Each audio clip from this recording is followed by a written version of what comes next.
Hi everybody, today I'll be reviewing the 2017 Vauxhall Corsa Limited Edition.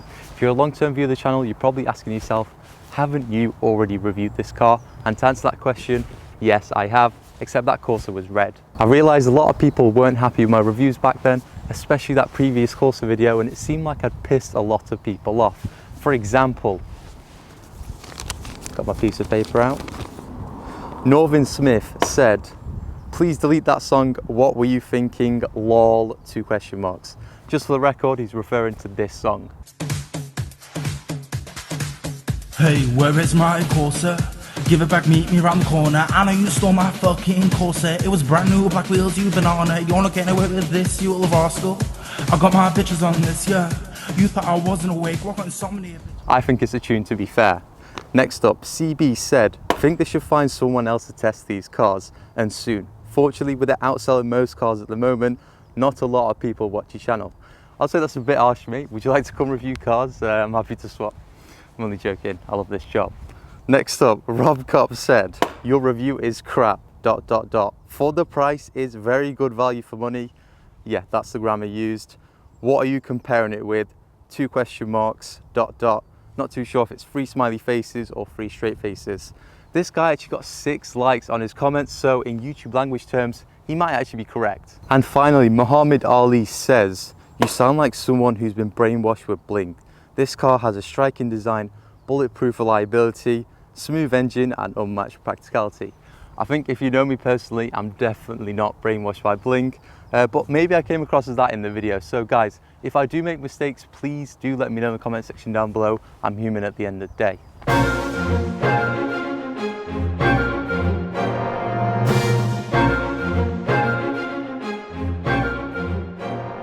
Anyway, back to the review, and the model variant that I'm filming with today is the 2017 Corsa Limited Edition EcoFlex with the 1.4 litre 4-cylinder petrol engine, currently producing 88 brake horsepower and 96 pounds-foot of torque. If you like to max out your Corsa, it'll do 109 miles per hour and it'll take you about 13.2 seconds to reach 60 miles per hour, so not that fast. At least it's a cheap car to run though. Car tax will only cost you £30 for the year, as it only emits 120 grams per kilometre of CO2, and prices for a similar car to this will start anything between 7.5 grand. The one thing I love about the Corsa E is the redesigned back end. Just for some context, on the limited edition versions, you do get some juicier upgrades. For example, like a painted front splitter, some nice side skirts, and even a sportier rear bumper. And on some Corsa limited edition versions, you can get a VXR spoiler, which is pretty mental. And for that reason, going for the limited edition version of the Corsa is a worthy upgrade, because here's a picture of a poverty spec Corsa of its back end, and here's the limited edition one. Yeah, big difference. Since we're in back, we may as well talk about the boot space. And in the 5-door versions of the Corsa, you get about 285 litres with the seats up, and about 1,120 litres with the seats folded down. Unfortunately, all this extra space means this car is 30 kilograms heavier than its 3-door version. And in the real world, that's not a lot, but given this car has a tiny 1.4 litre petrol engine and about 96 pounds-foot of torque, it does become quite material. The owner has mentioned one annoying feature in the boot of the Corsa though, and they are these plastic covers on each of the sides. When you just pull them, it just completely comes off. I mean, I'm not too sure why it's not latched onto anything. Very annoying feature, and I could imagine that's a big pet peeve. As for the exterior design, many were quite critical about the new Corsa's appearance. It looked largely like its predecessor that had been around since 2006, which from afar there's no denying. Regardless though, it's still a smart looking thing, especially in this grey colour. It also comes with an oval exhaust. Kind of reminds me of the ones on the first generation Audi R8, except this is much smaller and much cuter. Next up, the rear seats, and I'm rather quite impressed. There's a lot of room in the back of here, and there's no like intruding transmission tunnel.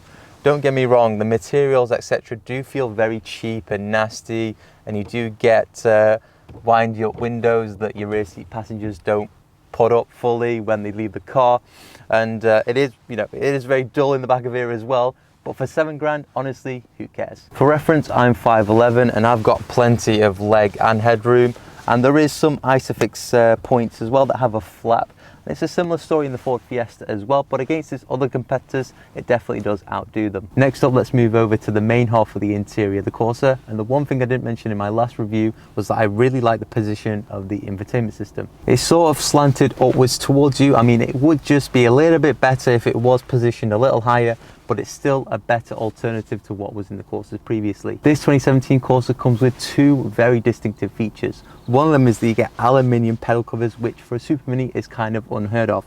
And the second thing is the on and off switch for the infotainment system also acts as a volume knob, and they are both independent. As you can see, when I rotate the volume knob, the symbol for the infotainment system or the on and off switch doesn't rotate.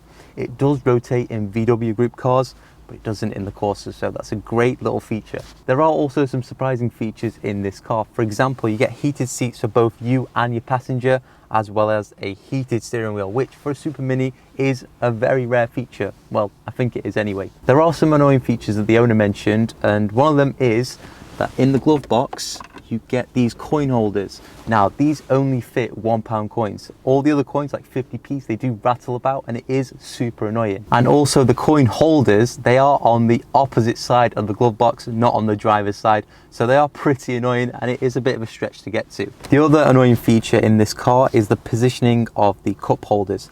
Now, when you put a big drink in there, it does get in your way when you change gear, and also it does get in the way of the climate controls. Another annoying feature in this car is this little cubby space down here. Now, it's fine when the handbrake's up, but when you put the handbrake down, you can't really access it, and it's just so pointless. I'm not too sure who came up with these things or why it's put there. It's just stupid. If you'd like to know any more features of the interior of the 2017 Vauxhall Corsa Limited Edition, then you can watch my other review. It should appear in that pop-out banner up there. Anyway, I think I've spoken enough, and we should go for a drive.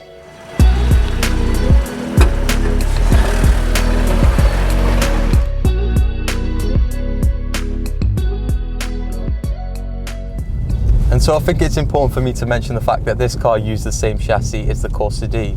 And although I've driven that car, I still think it's terribly built. To be fair, Vauxhall did the right thing by changing all the body panels in this car.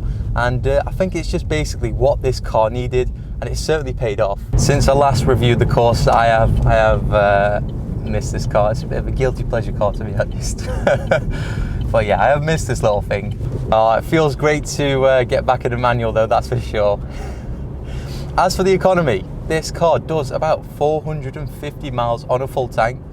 For MPG, you get about 39 miles per gallon, that's what it's showing right now. And if you drive on the motorway quite a lot, you're getting about 49 to 51 miles per gallon, which is pretty immense. I think it's important to mention that the new Corsas are selling for anything between 27 to 31 grand. And if you drop in 27 grand on a new Corsa, then I believe you may need to reconsider your life choices right there, because that is too much.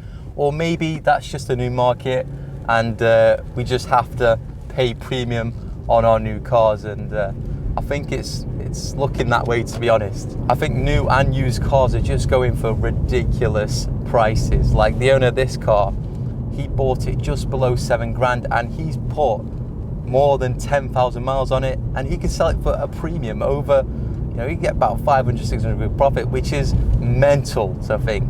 Anyway, in my last review, I didn't do a point of view drive, so what I'm going to do is pull over.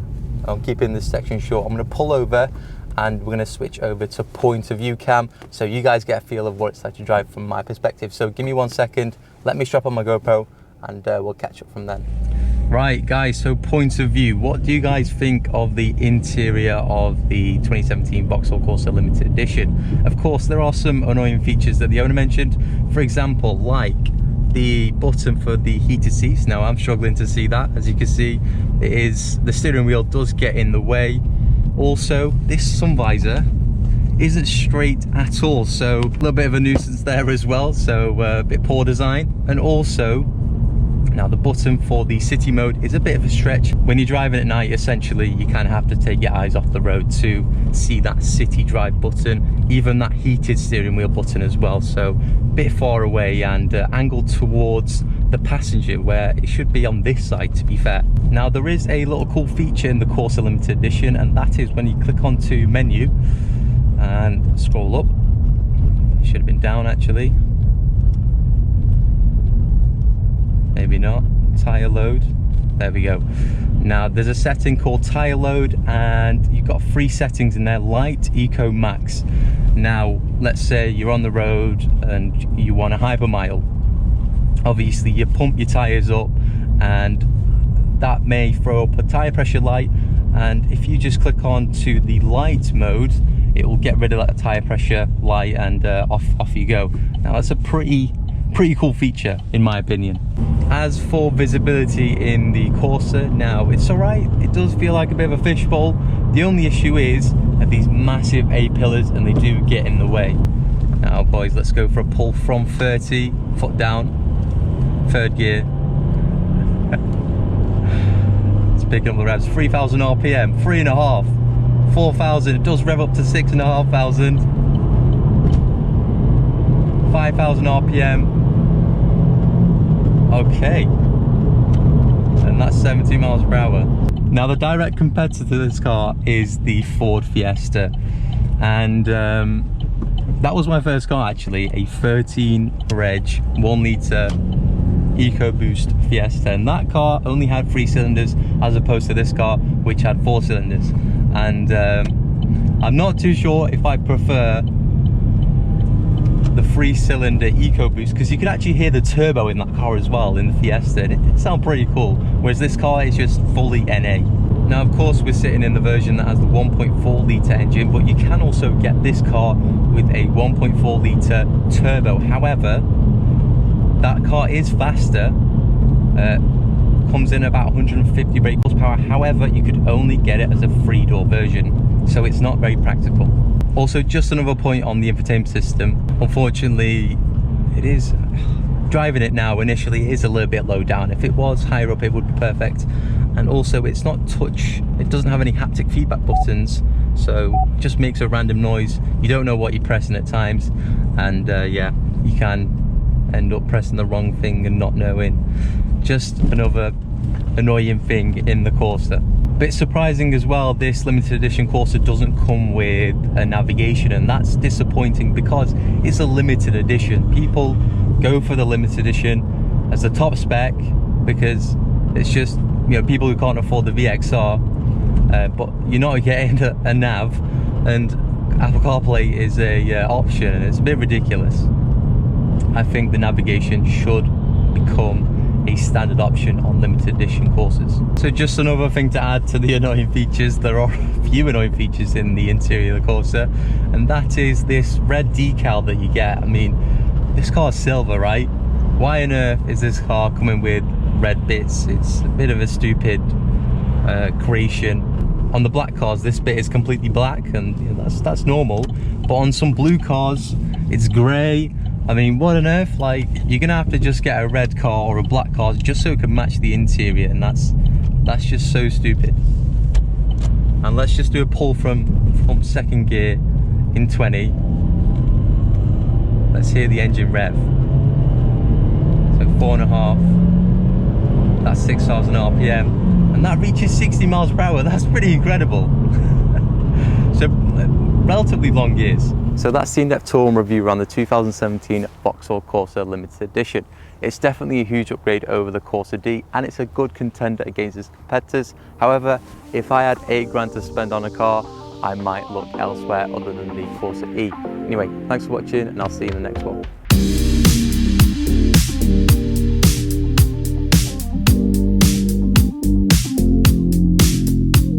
And the owner did mention that he did find 2 very annoying features, well, 1 annoying feature, and they are these plastic covers that just come out, and it's quite flimsy. You don't know where to put it, obviously. We'll just see you in a bit.